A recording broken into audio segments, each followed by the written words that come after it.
All right, friends, here we are back again with an update and mainly just on what's going on in politics right now because, hey, I've been following along just intently about what's going on with Kamala Harris, mostly, well, only, and that's what we're going to talk about today. So those of you that don't know, I'm an artist, art professor. I make art to amplify important messages, and a lot of those messages are about this democratic process that we're talking about. So let's get into it. These are the talking points. So I've been glued to the internet since Biden announced he's no longer running and Kamala Harris is going to be the nominee. That's just the way it looks. And there's been a bunch of talking points that people have been talking about, bringing up, addressing, and I want to talk about them. So first is, I'm going to do a bullet point here. Name is one, the democratic process. Two, who's actually voting. Three, her stance on Palestine.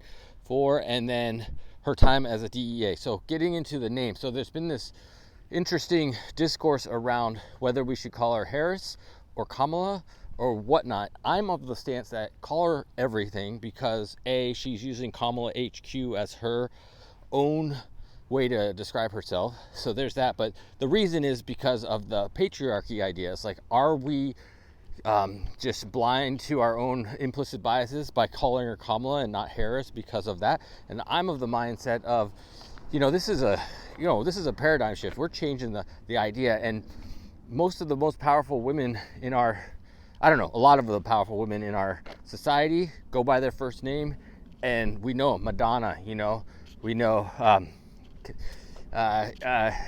although I can't think of them right now. I'm kind of trying to do this fast. So you know what I'm saying? So Kamala, man, embrace it. Let's go. I'm okay with it. I'm not subscribing to the patriarchy or anything like that. And if you are thinking about it in terms of that, it's like, then if we want to actually dismantle the patriarchy, then don't follow the rules of the patriarchy. I think it's totally fine. I think there's arguments to go both ways. Call her what you want, just respect her name and make sure you pronounce it right. So that's what's up there. Democratic practice. I'm a little upset at the mainstream media right now for how they're sort of leaning into, even the left-leaning mainstream media, they're leaning into this idea that we're installing her as our nominee instead of giving a democratic process. I think the people have spoken. She's doing the work. She's earning the vote by doing the legwork, doing the political legwork, by calling the people that she needs to call to, get their endorsements and those kind of things. And the people have spoken. Over $100 million in small dollar donations. The people have spoken. The people are okay with this. You can stop the talking point of undermining the democratic process through this thing. It's just not the case. We are not concerned. We are not worried about it.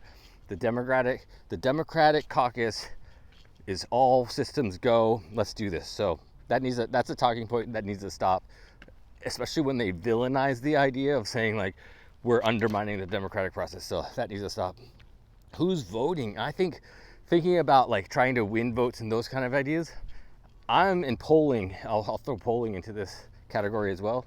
I think right now with what's going on, like all the polling data that people have been quoting is, we need new data. I think in the coming weeks, we're going to see a really big swing in polling data because more people are going to be willing to answer the polls and be a part of the polls where they weren't excited about it. And then the undecided voters will be starting to decide more and say, I'm in for Kamala Harris. So that's part of it. And the other thing is, like, they're talking about, a lot of pundits are talking about trying to look at Kamala's record and who's going to win over voters in a sense.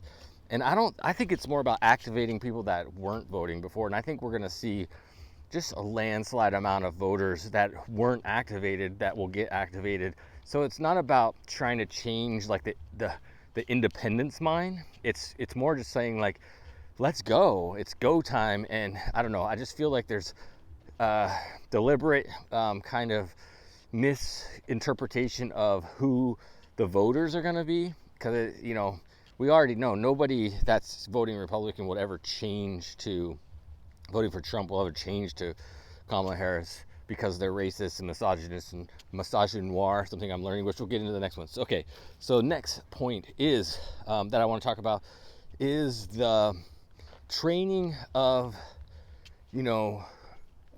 society in the sense that, we're going to see a big swing of misogynoir, like I said. We're going to see a big swing of just racism and those kind of things in our society. But I think since 2020 especially, we've been training society, places like TikTok and others and social networks have been training society to understand the terminology, understand what gaslighting means, understand what misogyny means, understand what all those dog whistle means. So we've been training society to understand these things. So I think people are smarter now and will be able to kind of see through the false messaging that they that the basically the Republican, the conservative talking points are going to try to smokescreen a lot of people with. But I just feel like we're smarter. We understand. We know what's coming.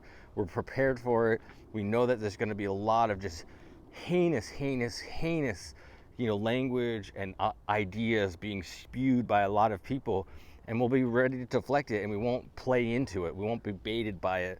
And that's my hope anyway, and that's what I'm hoping that you will understand as well, to not be baited by it and just full steam ahead. Let's make this happen. And the issue of Palestine. So there's a lot of people talking about, these are the two issues that I'm going to talk about now, are the two that I see a lot of like progressives, like why would we vote for Kamala when she's just part of the machine and part of Biden's kind of lack of backbone when it came to standing up to Netanyahu in Palestine. Hopefully by now that she has removed herself from overseeing the visit that Netanyahu is coming to the Congress. She won't be in the room. She's not going to preside over that moment because of that idea. We don't know right now. We don't know where she stands on that issue. So we have to give her the opportunity to tell us, because right now she's had to fall in tow with her boss in a sense, but now she's her own boss, and we'll get to learn that. And I really feel like maybe not perfect, but she'll move the idea farther to what progressives want, what left-leaning people want, and we'll see where that is. But we got to give her time to actually say from her own mouth where she stands on those issues. And because that was my biggest complaint with Biden, really, was his lack of backbone on the issue of Netanyahu and Israel committing a genocide to the Palestinian people.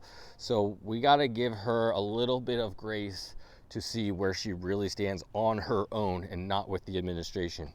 That's my feeling on it, and I hope she makes me feel confident once she does start talking about it specifically. And then the time that she was a DEA, and a lot of people are, what I believe I'm learning is falsely aligning her with this idea that she's incarcerated thousands of black people during her time as DEA and in California and San Francisco.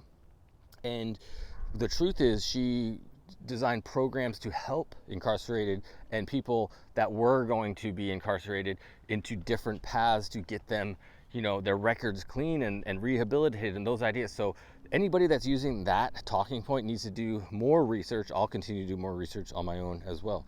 So that's kind of where we're at, what I've been learning about this idea. So, get the word out. This is what I ask of you, those of you that are listening to me and my platform. Get loud. It's time to get loud. Talk to your friends and family. Post on your social media. Kamala Harris is our next president, and is going to be our next president. And make sure you stand behind her and are out there to vote for her, and out there to get your friends and family to vote for her, because this is the right move. This is what we need.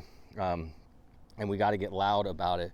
So I'm asking you to get loud, get on your social media, and just talk about, post something, Kamala Harris 2024, whatever it might be.